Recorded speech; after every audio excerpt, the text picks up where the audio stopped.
За энэ өдрийн мэндийг хүргье. Нэр дэвшигч нарын материалтай танилцсан дэмжиж байгаа. Гэхдээ тодруулаад асуух зүйлүүд бол байна. Та хэдийнхэн бас саналыг сонсомоор байгаа юм. За эмч сүүлийн хэд хоногудад эмч багш нараас бусад 14,000 гаруй төрийн албаагчныг цомгтгоно гэсэн мэдээлэл бол одоо гарч ирлээ.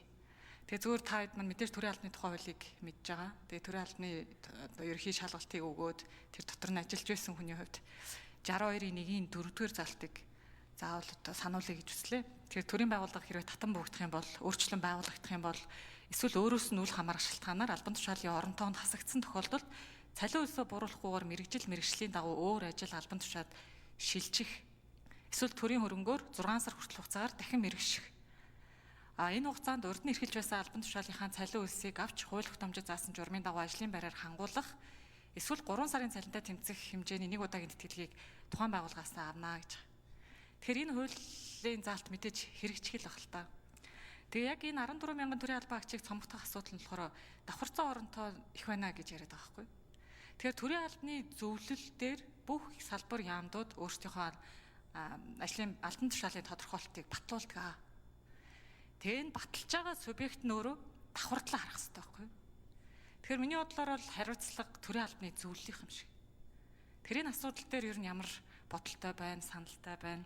Ялангуяа би улсын хурлын тамгын газарт маш олон жил ажилласан төгс цэнгэл нэр дэвшигчээс яг энэ асуултууд дээр хариулт авахыг хүссэн юм аа. Тэгээ дараагийн асуулт нь болохоор одоо миний санал асуух гээд байгаа зүйл нь улсын хурлын дарга амар ёсгалан даргын санаачилсан шүүр ажиллагаа гэдэг 5 иш ажиллагааны хүрээнд явуулсан тийм. Энэ бол ерөөсөө шинээр хууль тогтоомж одоо бий болгоод хэрэгжүүлэх гэсэн биш.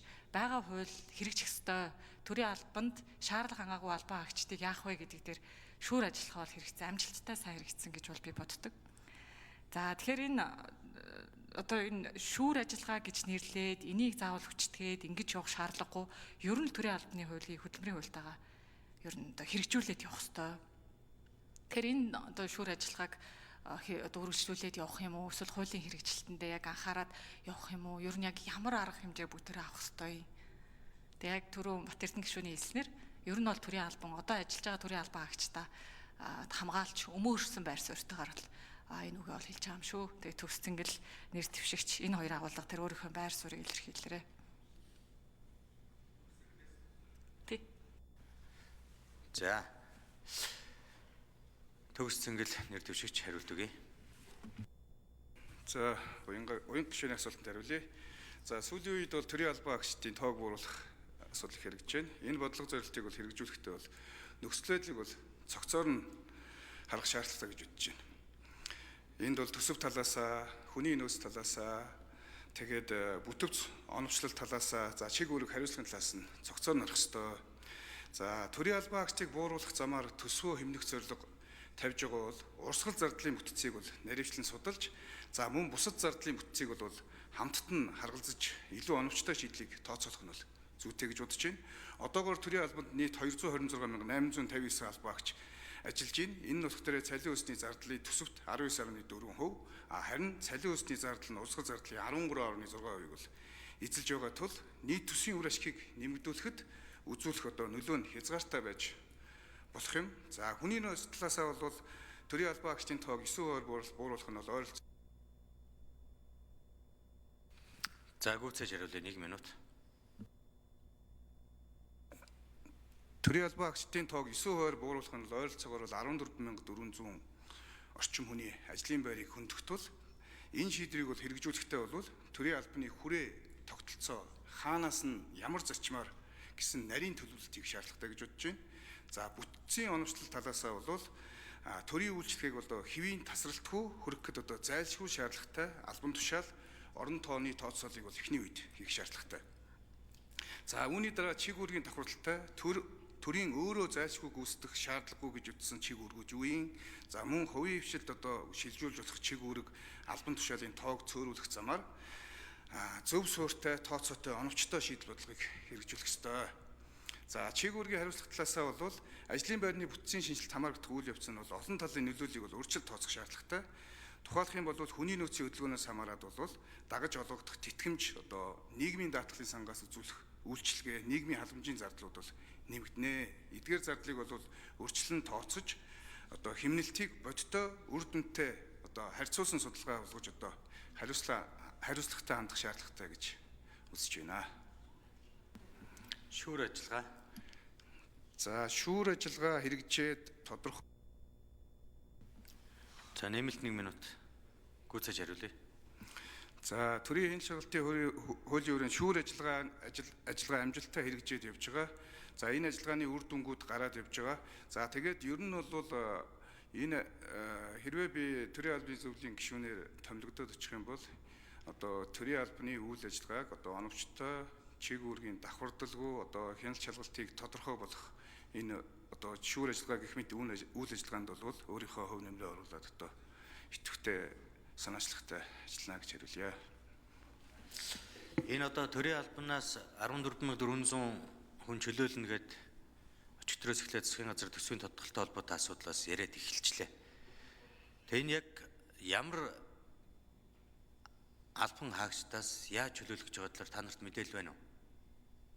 За төгс цэнгэл давж мэдээлэл өгдөө. Энд чинь төрийн захиргаа, төрийн тусгай, төрийн үйлчлэгээ, төрийн өмчт үйлдвэрийн газар гэдэг их олон төрлүүд байгаа. Нийтээр нь хамруулад яваад байгаа. Мэдээж төрийн үйлчлэгээ багш эмчээс бол оронтой цөөлөх ямар ч боломж байхгүй. Одоо өнөөдөр дутагдaltaй байгаа салбар шүү дээ. За хариулт өгье. 4-р энэ. За амраас гишүүний асуултанд хариулъя. За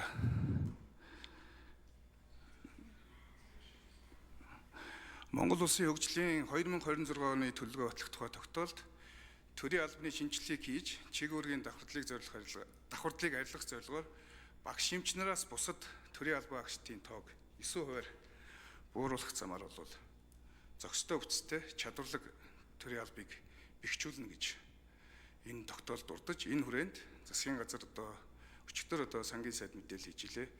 Тэгээд төрийн албан эмч багш сувлагчаас тусна гэхээр одоо өнөөдрийн байдлаар 24 оны нэгдсэн тоон үзүүлэлтээр бол төрийн албанд одоо 21350 төрийн захиргааны албан агч буюу 9.4%, за 49071 буюу одоо 46.1% нь төрийн тусгай албан агч байгаа.